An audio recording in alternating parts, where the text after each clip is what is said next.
Okay, now we're doing the next, the last 8 problems on practice for the test number 1. So test number 1, I'll say part 2. Okay, so here they are. First one says, which of the following is incorrect? And again, we'll just go through the list of them here and have a good review of exponents as we go. The square root of a to the 6th, b to the 10th. Okay, so I'm not basically going to try to teach this to you. This is all stuff I assume that you've already covered, but I'm going to remind you what the rules are as we go. The square root, you can write like this.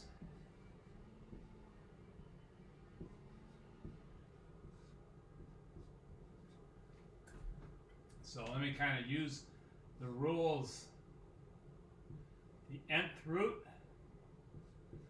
is the same as x to the 1 over n power. Okay, so I'm using that rule. Another rule that we have is that if you have a times b to any power, that's equal to a to that power times b to that power. Okay, that's a rule. So we can do that here, and we can write this is equal to a to the 6th all to the 1/2 times b to the 10th all to the 1/2. Okay, I'm using that rule. Now here's another rule. If I have a to the n all to the m power, that's a to the n times m, or m times n, it doesn't matter which one goes first. Okay, you multiply the exponents. This thing all to that power is a to the n times m. So this thing right here is going to be a to the 6/2 times b to the 10/2, which is the same as a to the 3rd times b to the 5th. So that is correct. That's number 1 answer is correct. Okay, so again, for sake of room, I'll have to erase these after I do them. We'll keep those up there though. Those are the general rules. Okay, this is all number 9 here. Okay, the second one for 9 says, what about this thing? You have the square root of 36 times b to the 36th. Okay, well, using this rule, I can write this. Well, first of all, I can write it as 36 times b to the 36th all to the 1/2 power. Okay, that's using that rule. Now I'll use this rule and write that as 36 to the 1/2 power times b to the 36th to the 1/2 power. Okay, that's this rule. Now, this is just asking, what's the square root of 36? And the square root of 36 is just 6. So this is just a 6 right there. And here, you'd use this property that says if I have b to any power all to another power, that's going to be b to the 36 times 1/2. And that's going to be 6. And this is going to be b to the 36 times 1/2. 36 times 1/2 is 18. So 6 times b to the 18th power. Okay, so that's true. That's the correct answer. What about number C here? Number C says, is this the case? You have the square root of 25 times the square root of 2. Well, again, it doesn't matter whether it's written like this or like this. When you're multiplying things together, you can either break them up or you can pull them together. So It's all under the square root, so that's the square root of 25 times 2. That's true. And that's the square root of 50. So that is correct. Okay, that's correct. So nothing incorrect yet. What about the next one? Have the square root of a squared plus b squared equals a plus b. It looks tempting, but remember what I told you. Multiplication you can do almost all that stuff with. You can multiply easily, you can take square roots easily, all that stuff. Addition and subtraction, not the case. So as soon as you see something like this with addition, you should be cautious about it, okay? Let's take an example and just show you why this is not the case. Let's let A be equal to 3, and let's let B be equal to 4, okay? If A is 3 and B is 4, then do you agree that this is going to be 3 squared is 9, 4 squared is 16, 9 plus 16 is going to be the square root of, what's 9 plus 16? That's 25.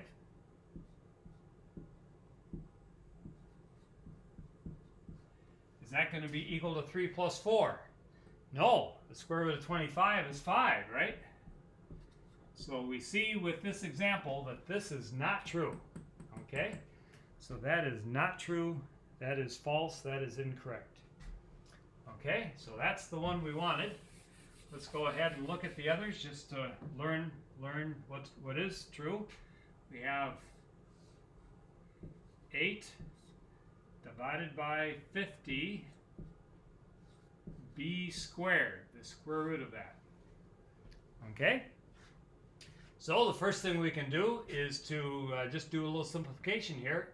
8 over 50 is the same as if you factor a 2 out of both of those, that's going to be 4 out of 25b squared, right? 4 over 25 is the same as 8 over 50. And now, remember what you can do? You can do all this stuff with multiplication and division. You can go ahead and break it up and write it as the square root of 4, and the square root of 25, and the square root of b squared. The square root of 4 is 2. The square root of 25 is 5. And finally, the square root of b squared, well, by definition, that's equal to b. Okay, or you can think of it as b squared to the 1/2 power, and that's going to be b to the 2 over 2 power, which is just b to the 1 power, which is just b. So that's all equal to 2 over 5b. Okay, so that is true. How about this one? I have the square root of a over b. Well, let's see. If I wanted to, I could multiply both the top and the bottom by a b. You can do that, whether it's inside a radical or not. Like that. And then I can break it up and write this as the square root of ab. And the bottom I have the square root of b squared. And that's going to be the square root of ab all divided by b. So that's correct. Okay, so that one is correct. The next one, just again, ask the question, can you break things up? Can I write this as the square root of a divided by the square root of b? And the answer is yes. So that one is correct. And finally, kind of similar, if I have square root of 1/2, I can multiply both the top and the bottom by 2. And then I can break it up. That's square root of 2. Square root of 4 is equal to 2. So that's correct. So again, you just need to know what can you do with radicals and so on. These are some of the main things right there. Okay? If you know how to do these things, of these couple problems right here, That's basically all you need to know. That's the good news, okay? You need to know this, but once you know it, you're pretty much set for anything you're going to require math for in the future, okay? Number 10. Number 10 says solve for x.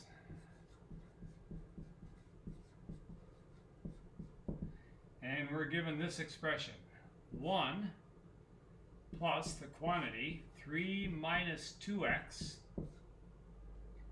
minus the quantity 1 minus x is equal to 4x minus the quantity 2 times x minus 3. One reason I like math so much is because that's a rather simple, that's the type of problem that maybe you encountered already in, I don't know, 9th grade or something like that. And it's not especially hard, and yet you were to give that to any math genius, and they would have trouble being able to do that in their head. Okay, you can't do it in your head, at least I can't. But with just a few steps, knowing the steps of algebra, how numbers work, you can figure it out on your own. So it's just kind of cool. If you know those steps, you can figure it out. So let's go ahead and figure it out. So this is going to be 1 plus 3 minus 2x.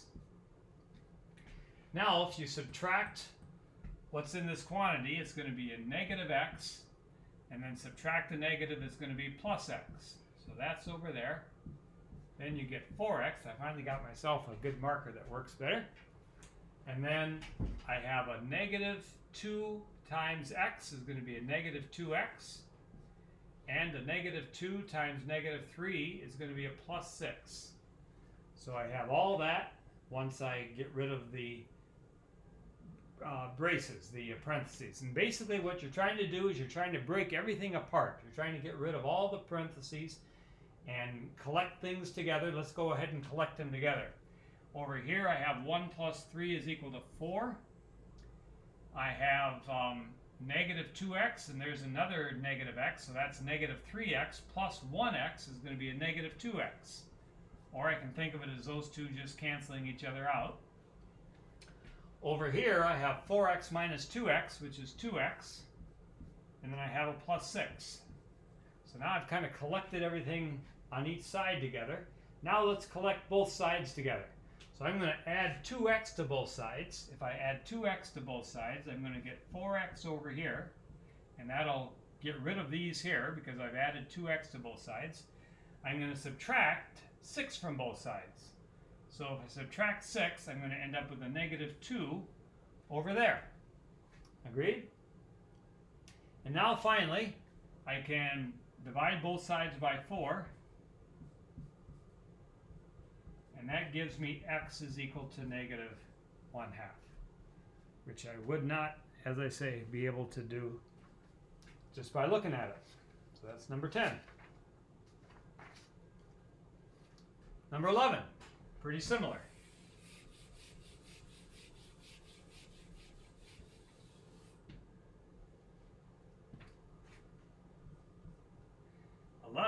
I got x minus 6 over 3 plus 2x minus 1 over 5 is equal to 11.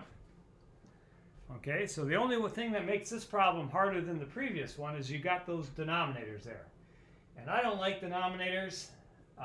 They just kind of make life more complicated. And so to get rid of all those denominators, I'm going to multiply both sides of the equation by 15. Do you see why that's going to work? Because because 3 times 5 is 15.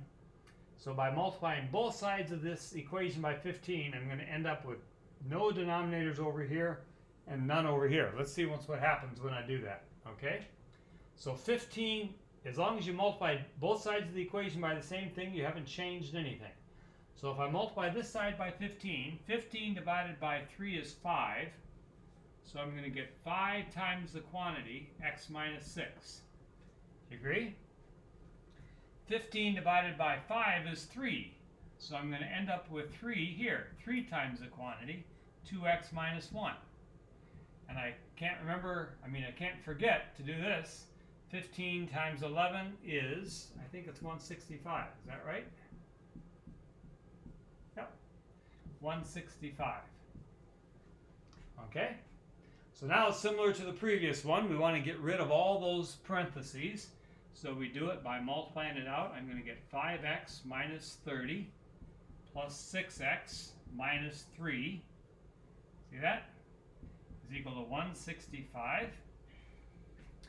And add these together, you're going to get 11x.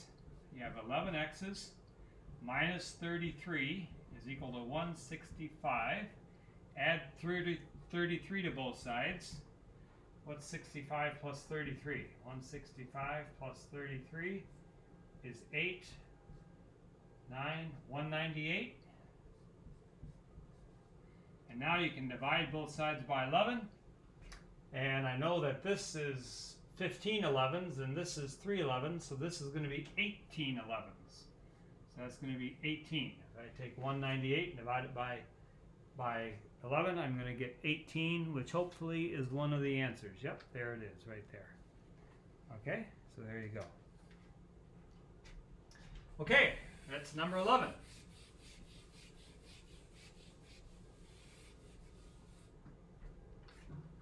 Number 12. We have an equation for the area of a trapezoid, I believe is what this is.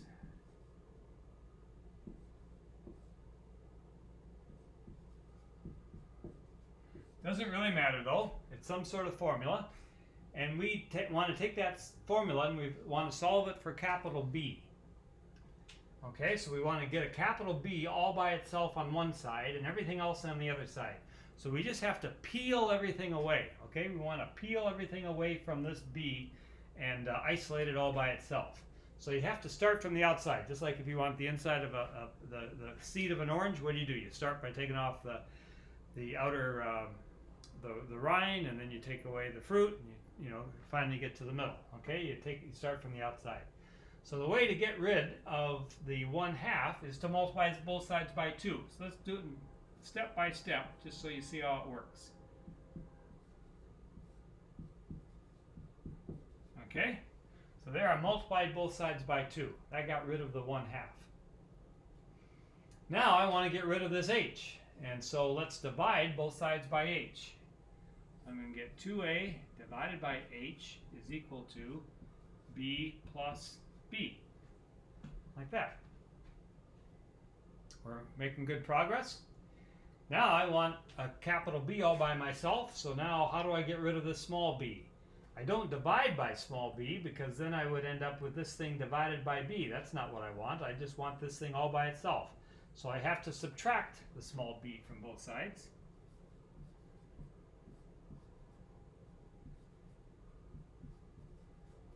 And that gives me my final answer.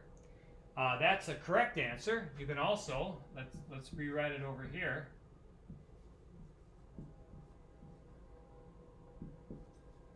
You can write it like that. Or if you want to get a common denominator, I can write it like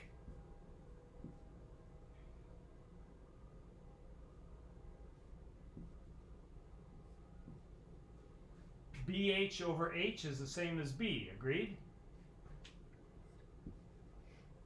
BH over H cancels to B, and now I have a common denominator, so I can write it as 2a minus B times H all over H.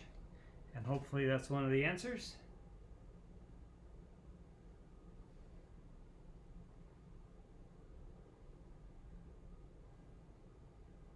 Oh, well, they didn't even go that far. We just have this for an answer, so that's correct. 2a over h minus b.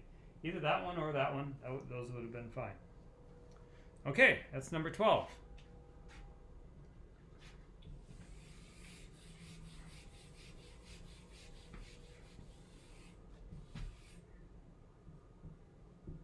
Number 13. Your body mass index, BMI, sounds like that should, oh well, is used by physicians to assess a person's body fat. BMI varies directly as an individual's weight in pounds. And I just lost you on the computer here, so let me make sure that you are still with me. Yep, very good. BMI varies directly as an individual's weight and inversely as the square of their height in inches. Okay, let's write next. Let's first of all, let's just use B for the body mass. I won't write BMI, I'll just call it B for short. Okay, so B varies directly as the weight.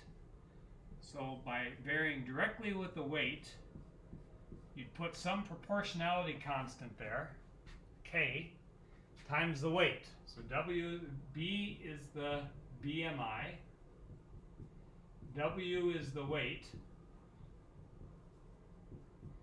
and K is your proportionality constant, and inversely as the square of their height. So we already have the proportionality constant, so now we want the square of the height. So let's let H be the height. And this is in inches, and the weight is in pounds. Okay? A person who weighs 179 pounds, okay, so their weight is 179 and is 72 inches tall. So there's your height. Here's your K right there. We're told that that person has a BMI of 24. Okay, so the B for this person is equal to 24. Okay? And so what we know that, and we want to find the BMI of someone else. So the point is, this is enough information to find out what K is. Let's find out what K is. K is equal to 72 squared times 24, all divided by 179. Do you agree? You multiply both sides by 72. Okay, had a little glitch there. I think we're back on. So here we have to multiply this out. And so let's do it here. 72 times 24. Get 695. Rounds to. There we go. And now that we have that, we can answer the following question. Find the BMI of a person who weighs 155 pounds. So we want the BMI of a person. First of all, we know what K is now. It's 695. And this person weighs 155. And they are 63 inches tall. Like so. So there we go. And if we do that, what do we get?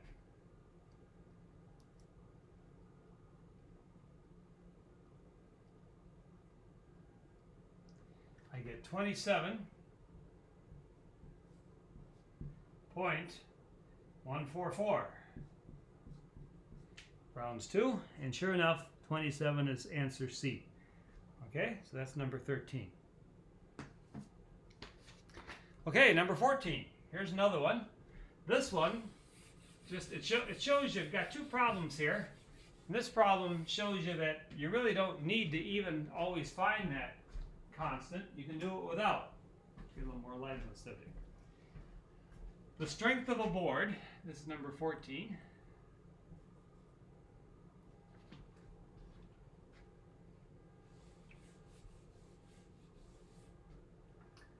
Okay, the strength of a board, I'll use S for strength, varies directly with the width. So here's the varies, that's where you need the proportionality constant. Directly with the width. And directly with the square of the height.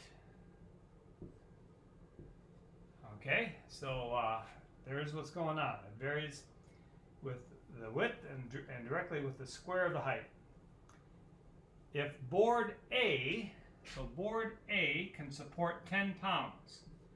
So board A can support 10 pounds. And that, we'll just say that that is this situation. Okay, so there's the height and there's the width. And this board can support 10 pounds. And so the question is, how many, this is board A right here.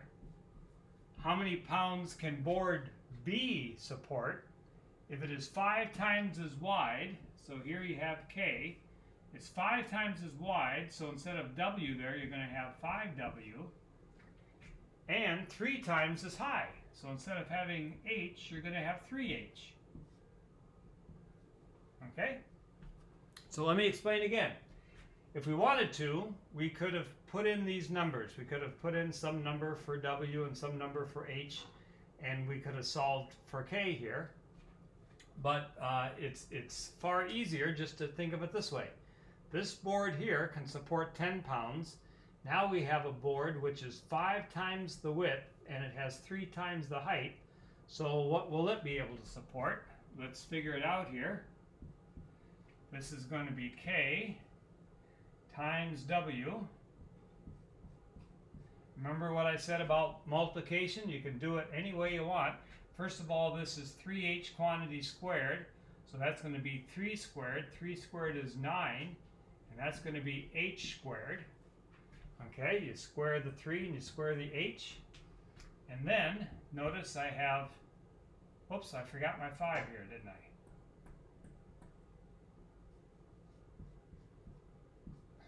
Okay, so then notice I have 5 times 9. Everything here is being multiplied. 5 times 9 is 45.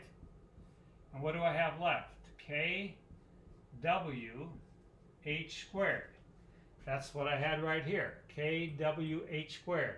So this board here can support 45 times more than this board, because you have 5 times the width and you have 3 squared, or 9, a factor of 9 there. So you multiply those together, it's going to be 45 times as much. So this one here is going to be able to support 450 pounds. Okay, and hopefully that's one of the answers. Yep, it is. Okay, very good. These are some of the hardest problems for students, so you will make sure you understand how to do both of those. Okay, you'll be given more than likely at least one of those on your test. Okay, number 15. Solve for x. So here we have the same sort of thing we had before, except this is an inequality rather than an equality, but no big difference. It all works the same. Okay. We first get rid of all the parentheses.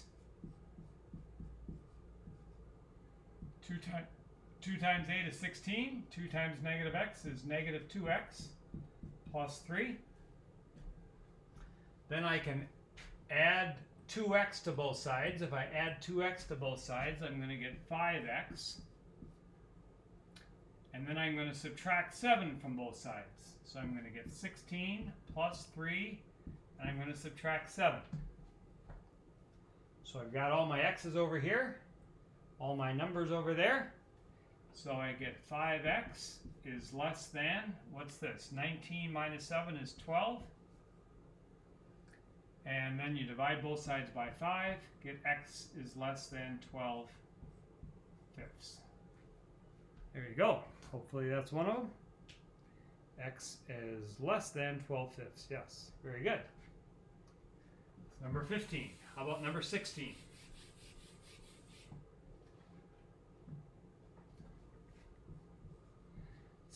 After the things we've already done, should hopefully not be too bad. Just express that as a fraction. Remember what you can do. This just means you have three factors of this. So you have 4/3 times 4/3 times 4/3. And remember how you multiply fractions? You can just multiply the tops together, so you can get 4 times 4 times 4, which is 4 cubed. 3 times 3 times 3 is 3 cubed. If you want to multiply that out, 3 cubed. 3 times 3 times 3 is 27.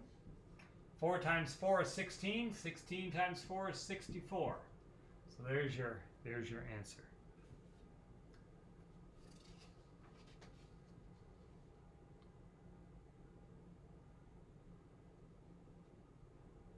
Whoops. Sorry about that. I did that wrong. That's a nice problem. But this is a 5 rather than a 3 there. So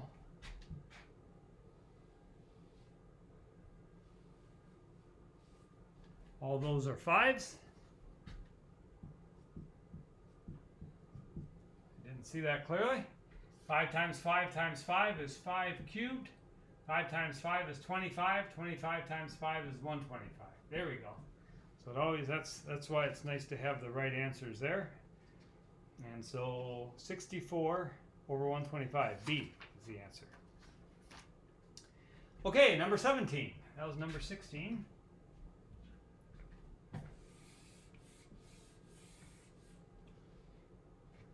Multiply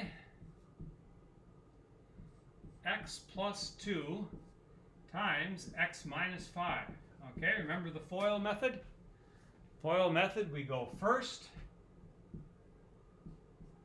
outer, inner, last. First is x times x, which is x squared. Outer is x times negative 5, which is negative 5x. Inner is 2 times x, which is 2x. And then last is 2 times negative 5, which is negative 10. So if I add those together, I'm going to get x squared minus 3x minus 10. So there's how you multiply out a binomial like that. Okay? Those kinds of things happen lots in mathematics. Now we're going to do something similar.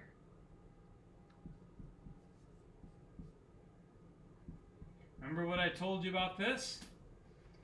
You have x squared plus 2x is equal to 15. And you want to try to figure out what values of x will make that true. Well, you could just start coming up with different values. Does 1 work? Does 2 work? And so on. See, you could start trying. Maybe it's negative numbers. It's hard to tell. You want to get them all. You want to get all the possible solutions to that. So how do you go about doing it? Well, remember, who's your friend? It's not 15. Your friend is 0. 0 is your friend. So write this as x squared plus 2x minus 15 is equal to 0. Now you've got it equal to 0. Now, if I can do this backwards, I'm all set. See here? I had it like this, and I multiplied it out like this. Now I've got something like this, and I want to multiply it out to this. Or I should say I want to factor it. I want to take this thing and I want to factor it into something like this. How do I do that backwards? What do I do? Well, first of all, it's going to be like this. It's going to be x and x, so that's no problem. That's going to give you the x squared. Now, look at what you need here. You need a couple numbers that add to 2. See this? The 2 and the negative 5, that added to negative 3, and that's why we ended up with a negative 3x, because we had a negative 5x and a positive 2x, so that gave us a negative 3. So we want a couple numbers that add to 2. Let's just write it down like this. A plus b is going to have to add to 2. And we also want them, what's true here? This times this gave us a negative 10. So we want a times b to be negative 15. So now it's just a guessing game. Can you kind of go through and figure out what are a couple numbers that multiply to negative 15 and that add to 2? Well, if they multiply to a negative number, you know that one has to be positive and one has to be negative. And apparently the bigger one's got to be positive because they have to add to 2. So now it's starting to be clear to me that I want a 5 there and the negative 3 there. plus 5 minus 3. Or I could have had a minus 3 plus 5, but doesn't matter. It looks like that. And sure enough, if you were to factor this off, if you were to FOIL it, you're going to get x squared plus 5x minus 3x plus 5 minus 3. That gives us a 2. And then finally a negative 15. So that works. So now, what do we know? We have the product of two things is 0, which means you have two possibilities. Either that's equal to 0, which means that x is equal to negative 5, or x minus 3 is equal to 0. If you add 3 to both sides, you get x is equal to 3. So those are your two possibilities. X is either equal to negative 5 or 3. So that's wonderful to be able to take something like this and find out exactly what are the numbers that make it true. Okay, 2 left to go. We're almost done. 19 and 20. 19. What is the distance between these 2 points? Okay, you've got a couple points on the xy plane. You've got the point 1, 2, 3, 4, 1, 2. So there's the point negative 4, 2. And here's the point 3, 5. 1, 2, 3. 1, 2, 3, 4, 5. What's the distance between those 2 points? And by the distance, we mean the distance as the crow flies. What's the length that they'd have to go if they were to just fly straight from there to there? Okay? And we can get it using Pythagorean theorem because we know these 2 lengths. Agreed? If I make a right triangle here, this is the point 3, 2 right here. And this is the point negative 4, 2. So from negative 4 to 3, how far is that? You went straight across. You have 4 and then another 3. This distance here is 7. And then how far up is it? Here you're at the point 3, 2. Here you're up to the point 3, 5. So you're up 3 units. So this is 3 units up. And so what's this length? Let's call that length, or let's call it d for distance. Well, what does Pythagorean theorem say? It says that d squared is equal to 7 squared plus 3 squared, which is equal to 49 plus 9, which is equal to 58. That's d squared. So d is equal to the square root of 58. Great. It's there. It's there. Okay, very good. So now we're going to use that idea, to do our last problem, which is one of the more interesting problems on here. It's number 20. Okay. A circle has center of 1, 2. So 1, 2, there's the center of it right there. 1 over, 2 up. And it passes through the point 4, 6. 1, 2, 3, 4. 1, 2, 3, 4, 5, 6. So the circle passes through that point. It's kind of hard to draw it very well. That's the point 4, 6. Okay? So we need to get,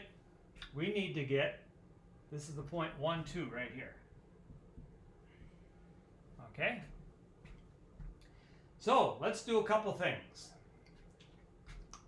Let's first of all find the length of the radius of this circle.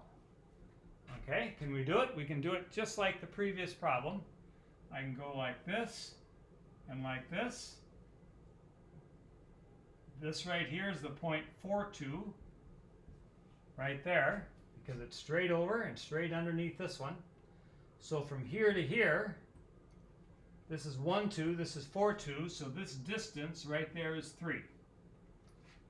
Then notice it's 4 units up. 1, 2, 3, 4. So it's 4 units up. So what's the length of this radius then? Okay, what's the length of the radius of this circle? Well, let's use Pythagorean theorem. Let's use r for radius there. And I have that r squared is equal to 3 squared plus 4 squared. So r squared is equal to 9 plus 16. 9 plus 16 is 25. Oh, how nice. Here it comes out really nice. R is just equal to 5. So I know that the radius of this circle is 5. Okay? So the radius is 5, and the center is the point 1, 2. Okay? I know that about that circle. How can I find the equation of a circle once I know both the radius and the center? Okay, let's think about it. This is something you've hopefully already learned in class, but I'll just remind you how it works here. Suppose you have a circle there. Quite often, whenever you learn this in class, they always use HK for the center of a circle. I have no idea why they use HK, but that's typically used. Okay, so HK is the center of the circle, and the radius we'll use R, which makes sense. R stands for radius. And the question is, what's the equation of a circle that has R as the radius and this as the center? And it's really pretty easy to get, okay? It's the same idea that you use in finding equations of lines. You just say to yourself, what's got to be true of any point on this circle? If the point xy of the Cartesian plane of the xy coordinate system, if the point xy is on that circle, what's got to be true about that point? And it's pretty obvious, okay? All you say is, well, hey, let's use Pythagorean theorem again. What are the sides of this? What are the lengths of the sides of this triangle? This one is r. This x coordinate is h. This x coordinate right here is x. So from here to here is going to be x minus h. Agree? If you go from here to here, it's going to be this value, the larger one minus the smaller one. It's x is this coordinate, h is this coordinate, x minus h is that length. Similarly, this height is k, and this height is y. So to go from here to here is y minus k. So now let me make sure that you're with me again. Very good, you are. So now we can use Pythagorean's theorem. What does Pythagorean's theorem say for a right triangle? This thing squared, it's an h, plus this thing squared is equal to this thing squared. There, that's all there is to it. There's the equation, because that's true of all the points around this circle. All the points along this circle are exactly the points in the plane that satisfy this equation. They're exactly the points in the plane which satisfy that Pythagorean theorem. So there's the equation right there for a circle that has radius r and that has center hk. So now that I know that, I can just stick it right in. I'm going to get x minus 1 squared plus y minus 2 squared is equal to 5 squared is 25. There's the answer. That's the simplest form, and hopefully that's there. Looks like it's number B. Oops, nope, so.